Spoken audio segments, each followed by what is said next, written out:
Poet introduction में हम बात करेंगे रॉबर्ट ली फ्रॉस्ट की। ये एक अमेरिकन पोएट है।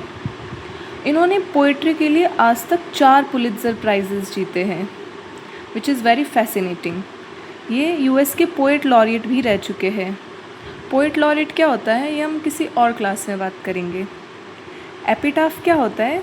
एपिटाफ होता है किसी के मरने के बाद उसका जो टूम्बस्टोन होता है उसके ऊपर कुछ लाइंस लिखी होती है। तो जो इनका एपिटाफ है, इनके टूम्बस्टोन के ऊपर जो लाइंस लिखी हुई है वो इन्हीं की पोएम के अंदर से है। इस पोएम का नाम है द लेसन फॉर टुडे, और वो लाइन क्या है? I had a lovers quarrel with the world.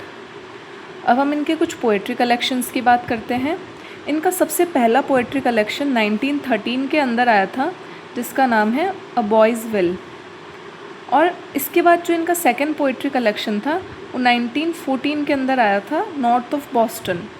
और ये वाला पोइट्री कलेक्शन इनका बहुत पॉपुलर हुआ था, और इसके अंदर इनकी बहुत सारी पॉपुलर पोएम्स हैं, जैसे आफ्टर एप्पल पिकिंग और मेंडिंग वॉल। फिर 1916 के अंदर इनका एक और पॉपुलर पोइट्री कलेक्शन आया था, वो है माउंटेन इंटरवल।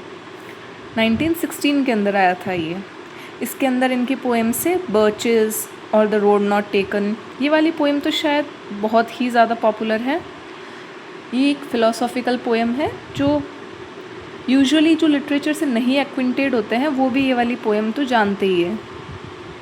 फिर इनका एक और कलेक्शन है न्यू हैम्पशायर 1923 का। इसके अंदर stopping by the words, fire and ice, nothing gold can stay, ऐसी पोएम्स है। अब हम ज़रा बात करते हैं इनकी पोएम की थीम्स की। इनकी पोएम्स में सबसे इम्पॉर्टेंट थीम है रूरल लाइफ। ये बहुत ही नेचुरल लैंग्वेज में लिखते थे और ये ब्लैंक वर्ड्स को बहुत ज़्यादा एम्प्लॉय करते थे अपनी पोइट्री के अंदर।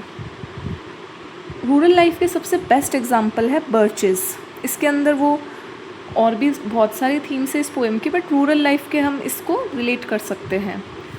फ़िलोसॉफ़िकल आइडियाज़, इनकी पोएम के अंदर बहुत सारे फ़िलोसॉफ़िकल आइडियाज़ होते हैं, जैसे कि द रोड नॉट टेकन। इस पोएम के अंदर वो एक चॉइस के डिलेमा की बात करते हैं कि एक आदमी है, उसके पास 2 चॉइसेस है, वो इसमें से कौन सी चॉइस करता है। फिर आती है ड्यूटी। इनकी बहुत सारी पोएम्स है, ड्यूटी भी एक बहुत इंपॉर्टेंट थीम है। जैसे कि ये वाली जो पोएम है stopping by the woods on a snowing evening. इसके अंदर एक आदमी है, उसको वुड्स के अंदर जाने का बहुत ज़्यादा फैसिनेशन हो रहा है। उसका मन है कि वो वुड्स के अंदर जाए, बट फिर उसको याद आता है कि उसके पास बहुत सारी ड्यूटीज़ है और उसे वो रिस्पॉन्सिबिलिटीज़, वो ड्यूटीज़ करनी ही पड़ेगी। इस पोएम की लास्ट लाइन है I have promises to keep and miles to go before I sleep. इसका मतलब है कि उन्हें अपने सपने पूरे करने हैं, पर उन्हें अपनी ड्यूटी से नहीं भाग सकते वो, उसकी वजह से। फिर वही नेचर तो इनकी पोइट्री का एक बहुत इम्पोर्टेंट थीम है ही। और आइसोलेशन, ये मैन को बहुत ही ज़्यादा आइसोलेटेड बताते हैं।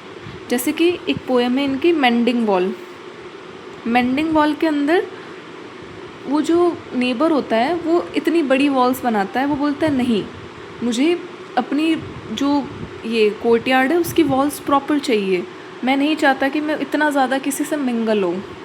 तो ये है हमारे पोएट रॉबर्ट फ्रॉस्ट, और उनकी ये सारे इनके कलेक्शंस है, ये इनकी थीम्स है, और ये इनका इंट्रो है। सो आई होप ये बहुत ही ईजीली आपको समझ आ गया होगा।